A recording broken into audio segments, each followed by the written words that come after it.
like a giant black hole of any. Like you go on Redfin and AU Park. Even sometimes I'll be like, I'll just put the filters on to 3 million just for shits and giggles now that we can afford a $3 million house, and there's still nothing there. Literally no. It's terrible.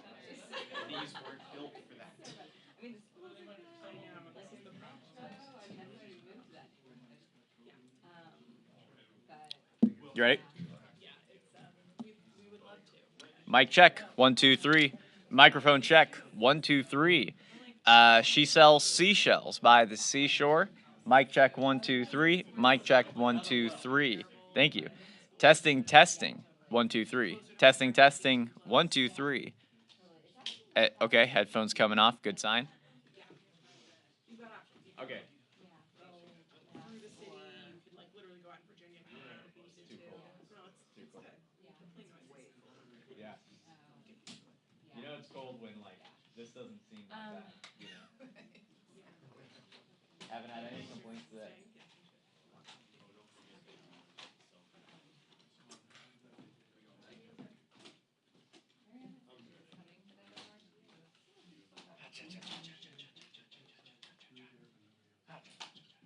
How's everything today? Yes. Yes. Do you have any triangle press? Anything outside? yes, I will show you that we have lots of Is it like 5? I think. Yes. Hello. I don't have a jacket today, so I'll just kind of become the 5 p.m. thing today. I'll just be showing up like this. It is what it is. Yeah, I'll buy. Yeah, yeah. Yeah. See what they have on clearance.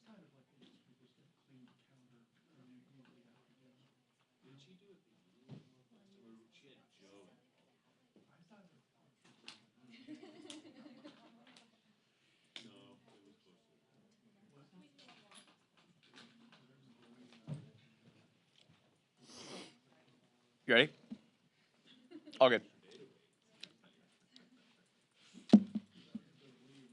Just let me know. All set?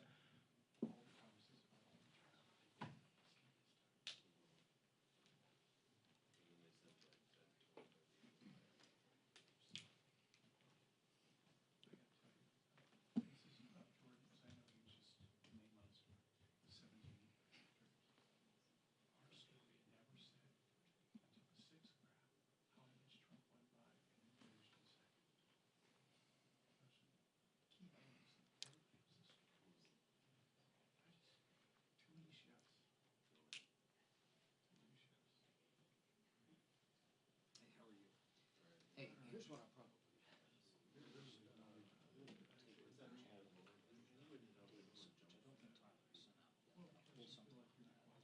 I'll probably pull something here from Townsend from my extreme start to send the tape back. But if you can maybe get me what was said in that section, Kelly will send it out. So probably pull something area. Is what I'll probably do. And then let me think about it. I'm at Jeffrey's right now. He'll start here in about 10 minutes or so. Less than that. It's at 12:15. Okay. Very good. Thank you. Appreciate it.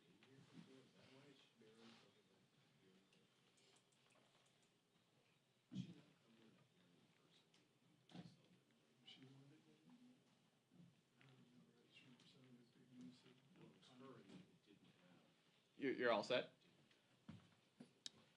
Mic check. 1, 2, 3. Mic check. 1, 2, 3. Testing, testing. 1, 2, 3. Testing, testing. 1, 2, 3. Microphone check. 1, 2, 3, 4, 5, 6, 7, 8, 9, 10. Mic check. 1, 2, 3. Mic check. 1, 2, 3. I don't really know a lot of other poems, but are you all set?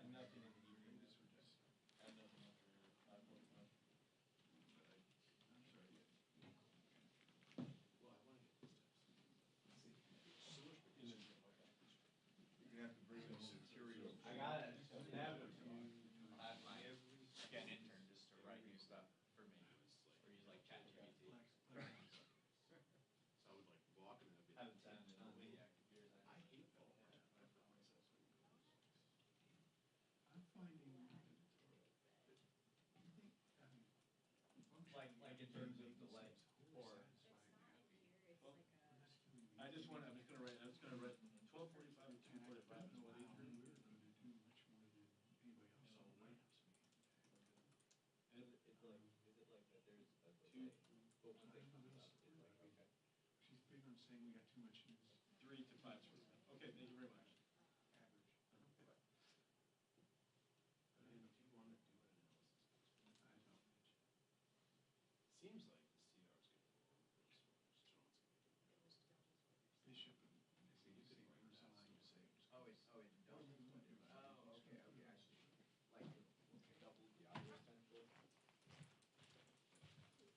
You ready? Check. Check. 1, 2. Check.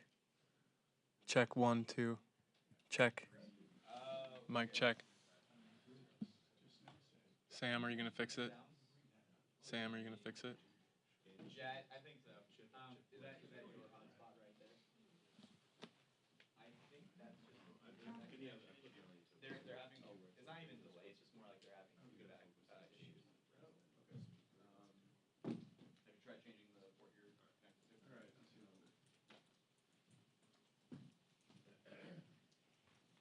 Sam, can you try again? Yeah.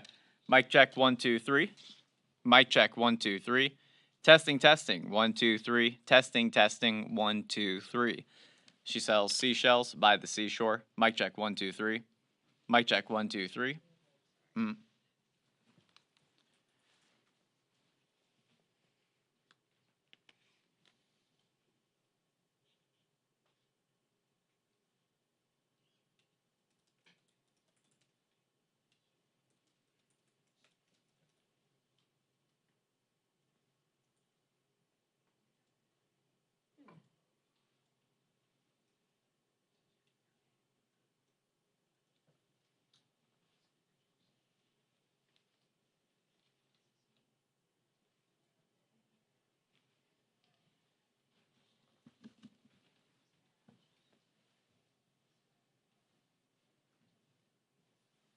Mic check 1, 2, 3. She sells seashells by the seashore. Mic check 1, 2, 3. Testing, testing. 1, 2, 3. One more time, Sam. Yep. Mic check 1, 2, 3. Mic check 1, 2, 3. Testing, testing. 1, 2, 3. Testing, testing. 1, 2, 3.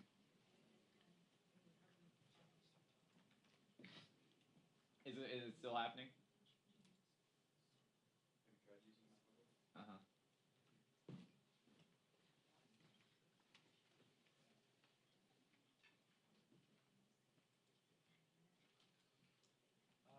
Actually, Sam, did they come by to reconfigure the Wi-Fi down here? I know it's been. Well, it's just that well, I mean, so CAO hasn't, but the. I don't know. I mean, do you want to give it a try with Houston just to see? Because you're doing it off of the. Yeah, it's worse.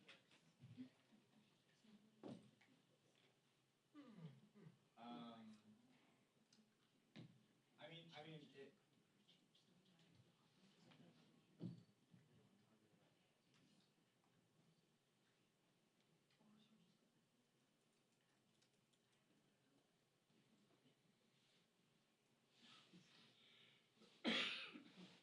Are you? Was someone able to hotspot from their phone?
today, but we'll find another time. Sorry, but that's just that's usually an issue. No, it was worse. We were flying back down from Boston on Monday night. We started descending into DC. We're told ground stop at DC. We'll circle for a bit, figure out what's going on. Circle for like 3 hours. Yeah, and then we were waiting for Pittsburgh overnight. Uh-oh.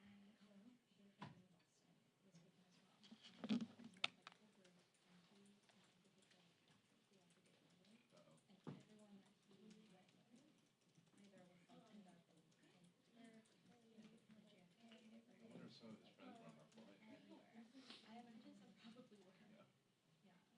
I was up in New Hampshire over the weekend, but disaster.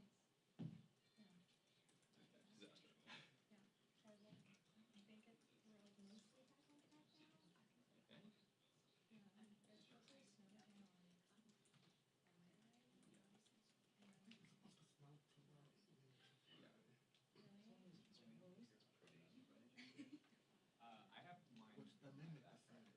I mean, if you want me to try to pull it out. See? But, Speaking of which, you guys want to correct? this should not have shut down roads for the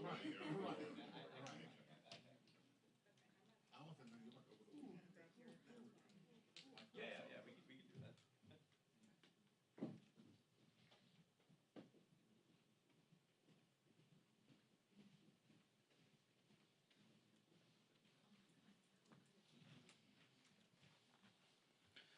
Mic check 1 2 3 1 2 3 4 5. Pretty sure there was a member on our flight too, since there was a guy in the row right in front of me frantically Googling Massachusetts members of Congress. And like trying to shield his phone as if, the guy was sitting somewhere on there. Disaster.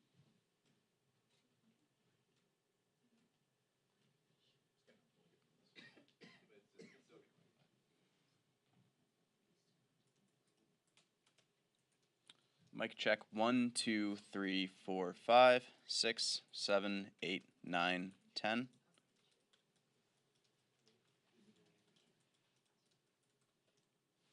Mic check 1 2 3 4 5 6 7 8 9 10.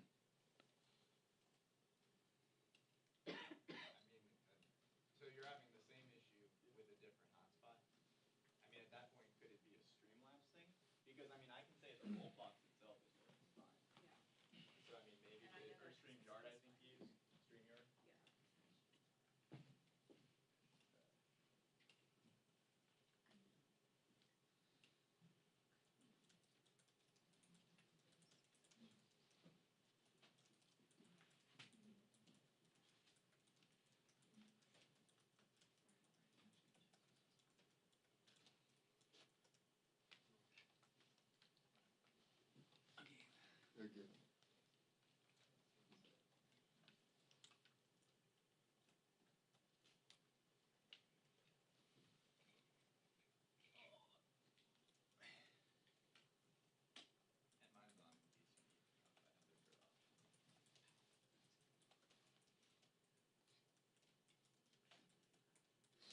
mine's on DC. For my hotspot?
Good morning.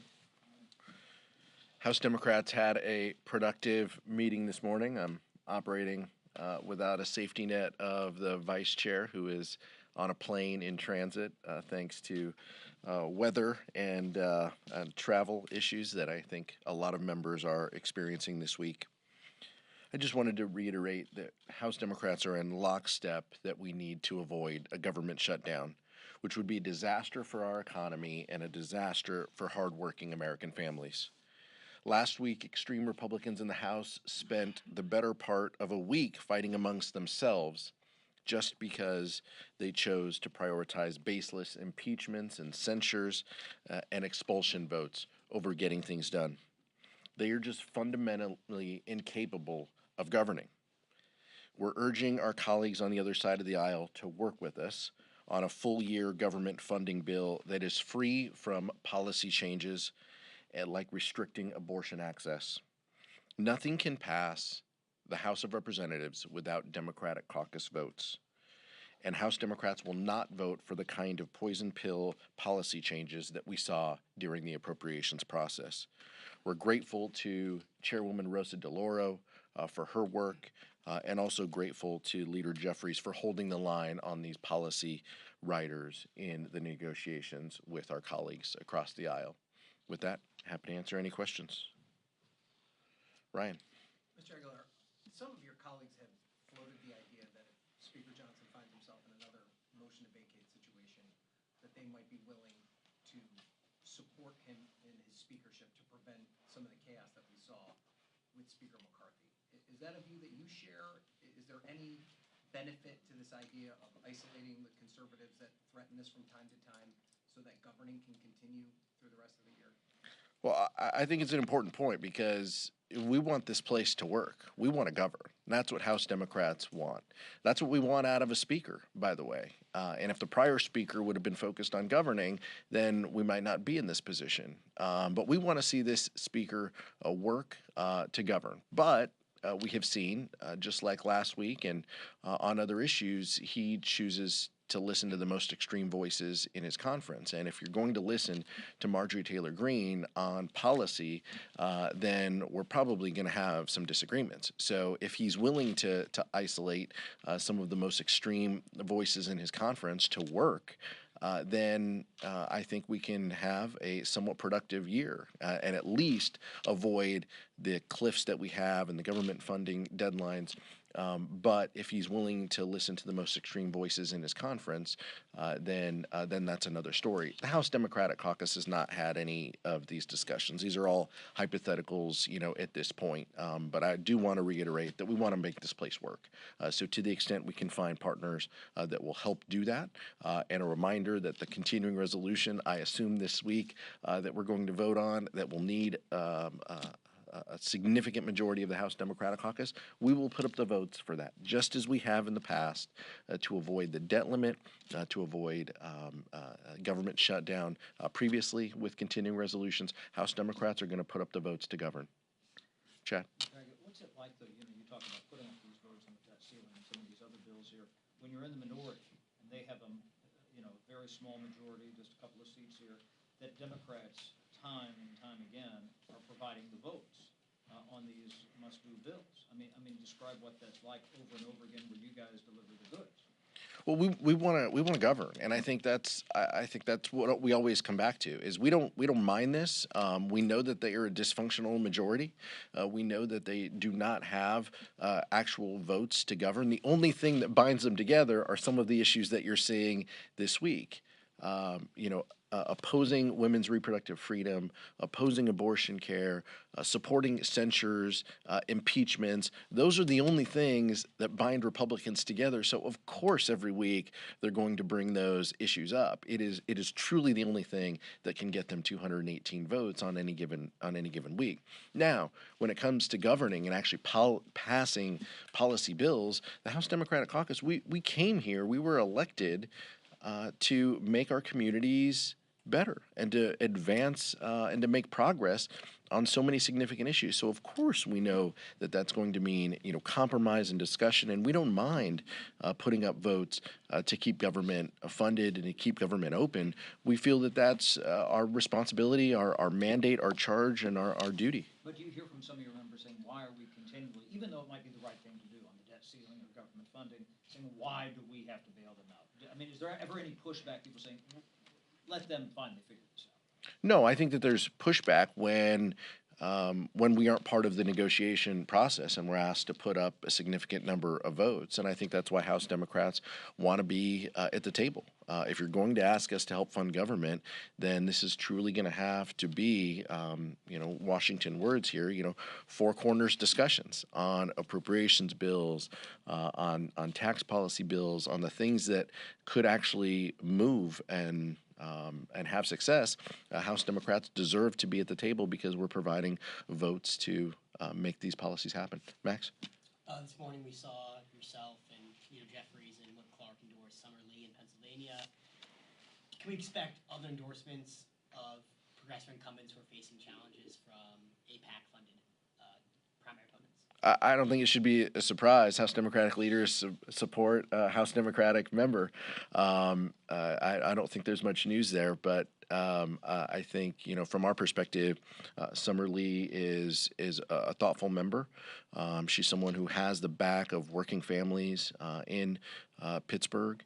Someone who has the support of unions and working families in her region, and I think that's something that we'll continue to support. And to the extent that we can be helpful with members, that's what leadership is here for. So I look forward to helping.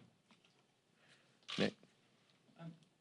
Given that the CR vote is coming up this week and that Speaker Johnson had previously agreed to the FRA top lines, do you have confidence in him to keep his word as you guys negotiate the rest of this appropriations package?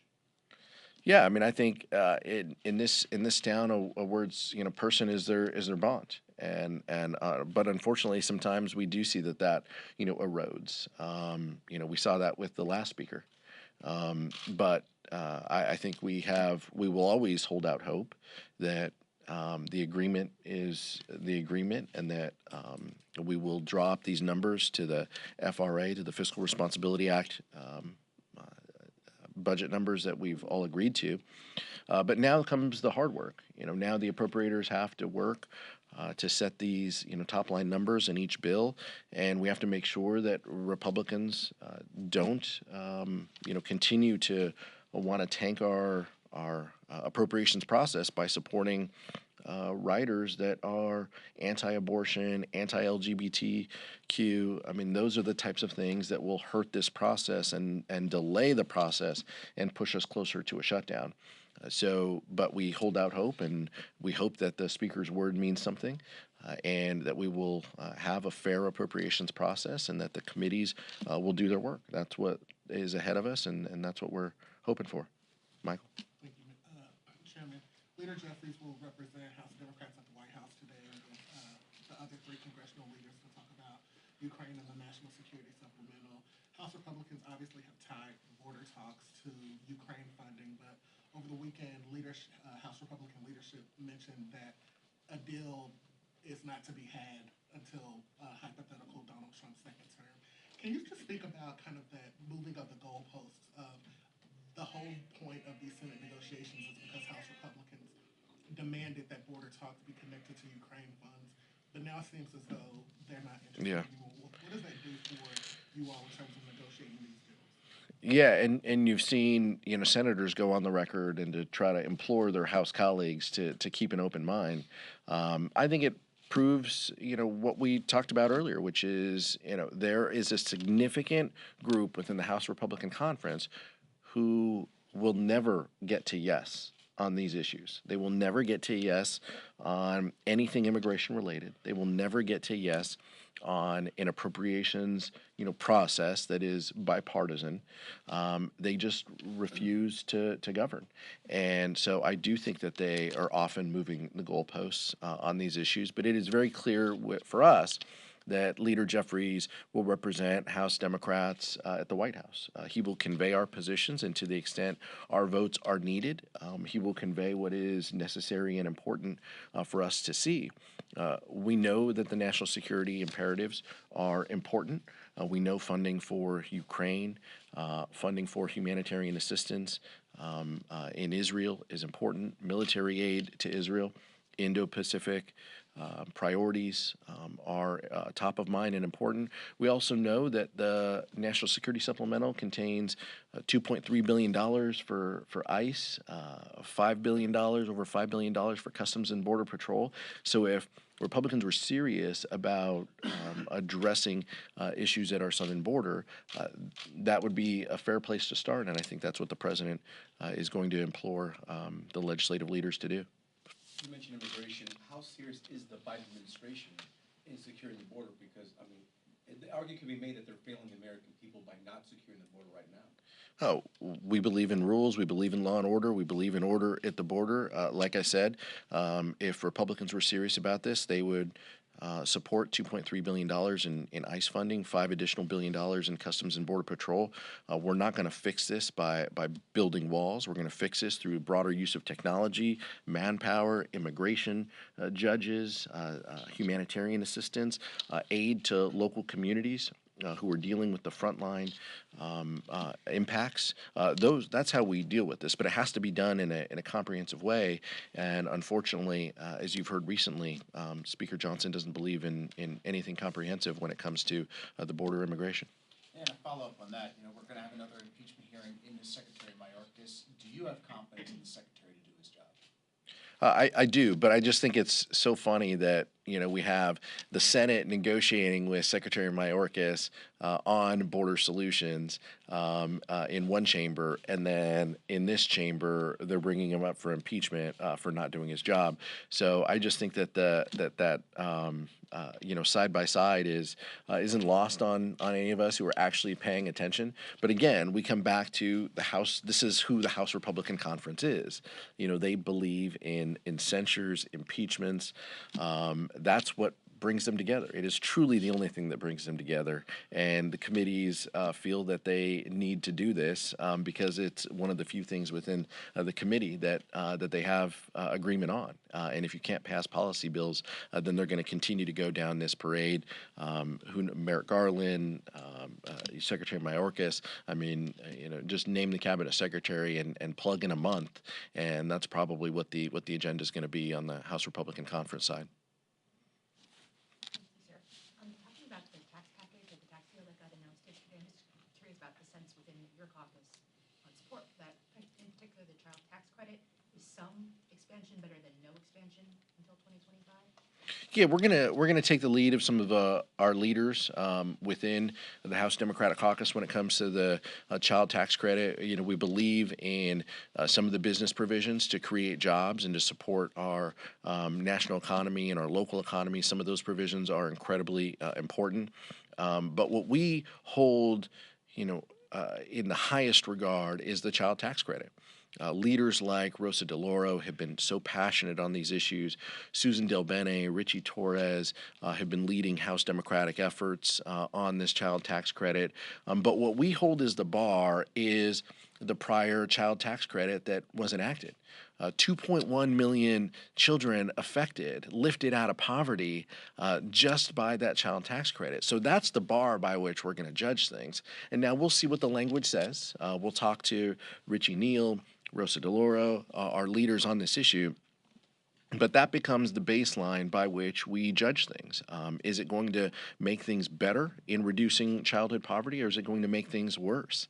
Those are the things that we're concerned about. We know that negotiations are important. We know compromise is not a four-letter word to the House Democratic Caucus, but that's what we hold is our policy objectives, is lifting children out of poverty. That's what brings us together, and that's what we'll judge this policy on. Back. I mean, just following up on that, at this point, it seems clear that the tax package that's been proposed would do more than what's currently being done for children in poverty, but it's not going to come anywhere near the level that, when parents were, getting checks. And so I guess I'm wondering, is that enough? Is it enough to sort of do more, even if it's not as much as 2021? Is that something that House Democrats can still support? Well, again, we'll talk to our leaders on this issue. Richie Neal will continue to engage and keep us updated will heed the advice of Rosa DeLauro and Susan Delbene and Richie Torres and others who've been taking a lead in the Ways and Means Committee on this issue. Those are going to be the important things. But like I said, our goal, our objective is to lift children out of poverty. We're going to judge it by that goal and what we did in 2021, and then we'll have to make some decisions. Thank you so much.